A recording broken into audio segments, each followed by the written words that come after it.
Hello, नमस्कार। मैं doctor Himanshu Parashar. आज इस वीडियो में हम बात करेंगे स्पर्म काउंट के बारे में कि यंग एज में पेशेंट का या आपका स्पर्म काउंट कम क्यों हो जाता है। ऐसी कौन सी वजहें हैं जिनकी वजह से 22-23 साल में या 25 साल में लोगों का स्पर्म काउंट कम हो जाता है। तो चलिए वीडियो को शुरू करते हैं। सबसे पहले आपको स्पर्म के बारे में जानना होगा कि स्पर्म काउंट नॉर्मल कितना होता है, स्पर्म के अंदर ऐसी क्या-क्या चीज़ें हैं जो कि ज़रूरी है, जिसका नॉर्मल होना बहुत ज़्यादा ज़रूरी है। तो सबसे पहले अगर हम बात करते हैं तो स्पर्म काउंट नॉर्मल कितना होना चाहिए। देखो, डब्ल्यूएचओ के अकॉर्डिंग अगर आपका स्पर्म काउंट 16 मिलियन पर एमएल से ज़्यादा है तो वो नॉर्मल है। लेकिन जितना मैंने ऑब्ज़र्व किया है, जितने पेशेंट ओपीडी में देखे हैं, मेरे अकॉर्डिंग अगर आपका स्पर्म काउंट 40 मिलियन के आसपास है तो आप फादर बन सकते हैं, आपकी वाइफ बेबी कंसीव कर सकती है। लेकिन अगर 40 मिलियन से नीचे है तो फिर बहुत सारे अदर फैक्टर्स आ जाते हैं, वो भी आपके नॉर्मल होने चाहिए, तब जाके आपकी वाइफ बेबी कंसीव कर सकती है। वहीं ये तो बात हो गई आपके स्पर्म काउंट की, बट स्पर्म में 2 चीज़ें और हैं जो कि बहुत ज़्यादा इम्पॉर्टेंट है। जितना आपका स्पर्म काउंट नॉर्मल होना ज़रूरी है, उतना ही इन दोनों चीज़ों का नॉर्मल होना ज़रूरी है। उनमें से एक है स्पर्म की मोटिलिटी, यानी कि स्पर्म किस स्पीड से मूव कर रहा है। जब आप अपने पार्टनर के साथ संबंध बनाते हैं, जब आप इजैकुलेट करते हैं उनके वजाइना में, तो स्पर्म किस स्पीड से आगे जाता है। जितनी ज़्यादा स्पीड से स्पर्म आगे जाएगा, उतने ज़्यादा चांसेस है कि वो फीमेल एग को फर्टिलाइज़ कर देगा। अगर स्पर्म की स्पीड स्लो हुई, तो स्पर्म का भी एक लाइफ होता है, यानी कि स्पर्म की भी 2-3 दिन की लाइफ होती है। अगर वो इसकी स्पीड काफ़ी स्लो हुई, तो वो एग्स के पास जाने से पहले ही डेड हो जाएगा, तो उस स्पर्म का कोई फ़ायदा नहीं है। अब मान लीजिए किसी का स्पर्म 70 मिलियन है, बट मोटिलिटी 0 है, यानी कि सारे के सारे स्पर्म इमोटाइल है, तो वो फादर नहीं बन सकते। इसीलिए स्पर्म की मोटिलिटी सही होना, नॉर्मल होना बहुत ज़्यादा ज़रूरी है।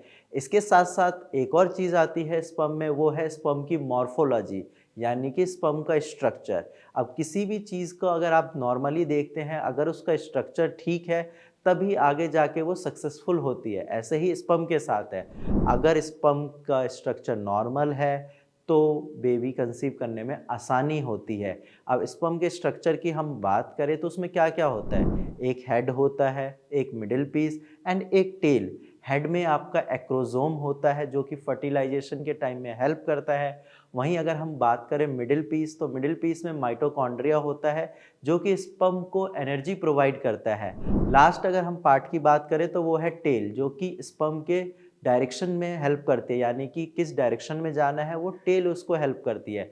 तो स्पर्म का स्ट्रक्चर यानी कि स्पर्म की मॉर्फोलॉजी सही होना बहुत ज़्यादा ज़रूरी है। ये तो बात हो गई नॉर्मल पर्सन की जिनका स्पर्म काउंट सही है, सारी चीज़ें सही है। अब हम बात करते हैं कि स्पर्म काउंट कम क्यों होता है।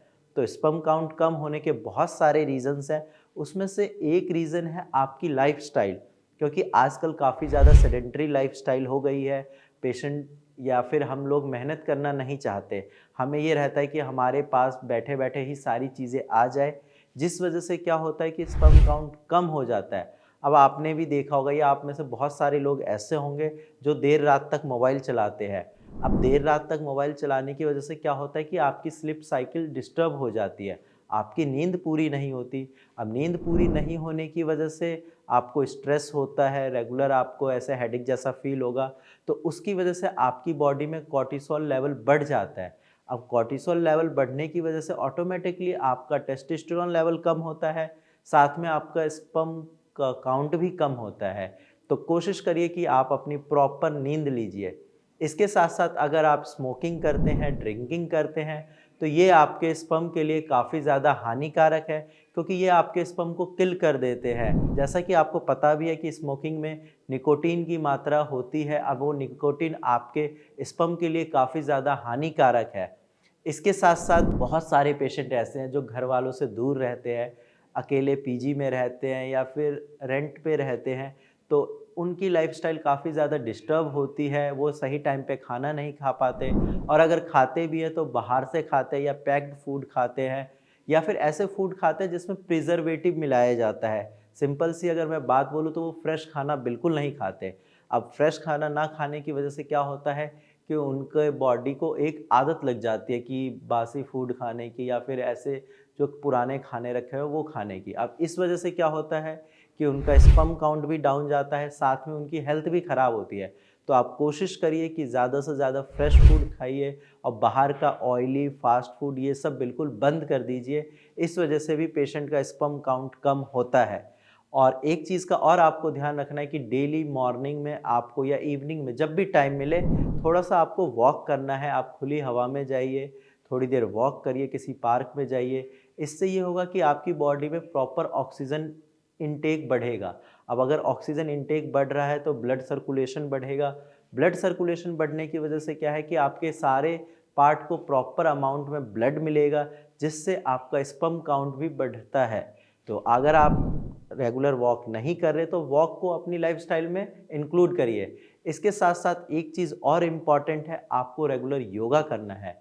योगा आप कोशिश करिए कि आउटडोर करें, अगर आउटडोर पॉसिबल नहीं है तो अपने टेरेस पे कर लीजिए या नहीं तो अपने रूम में करिए। लेकिन योगा आपको करना है। योगा करने से बहुत सारे फ़ायदे होते हैं, उसमें से एक ये भी है कि आपका मन शांत होता है, आपको जो हेडेक या जो स्ट्रेस होता है उसमें आराम मिलता है, साथ में आपका स्पर्म काउंट भी इम्प्रूव होता है। तो अगर आप इन सारी चीज़ों को फॉलो करते हैं तो आपका स्पर्म काउंट इम्प्रूव हो सकता है। लेकिन अगर आपने टेस्ट रिपोर्ट कराया है, सीमेन एनालिसिस कराया है और आपका स्पर्म काउंट कम आया है तो भी घबराने की कोई बात नहीं है। आपकी ये प्रॉब्लम होम्योपैथिक मेडिसिन से ठीक हो जाएगी। आपका जो स्पर्म काउंट कम आया है वो इम्प्रूव हो जाएगा। बट आपको अपनी लाइफ़स्टाइल चेंज करनी पड़ेगी। अगर आपको स्पर्म से रिलेटेड कोई भी डाउट है या आपके पास कोई टेस्ट रिपोर्ट है, आप उसके बारे में कुछ पूछना चाहते हैं या हमें शेयर करना चाहते हैं, तो आप डायरेक्ट मेरी टीम से शेयर कर सकते हैं। हम आपको काफ़ी अच्छे से गाइड कर देंगे। आज की वीडियो में इतना ही। धन्यवाद।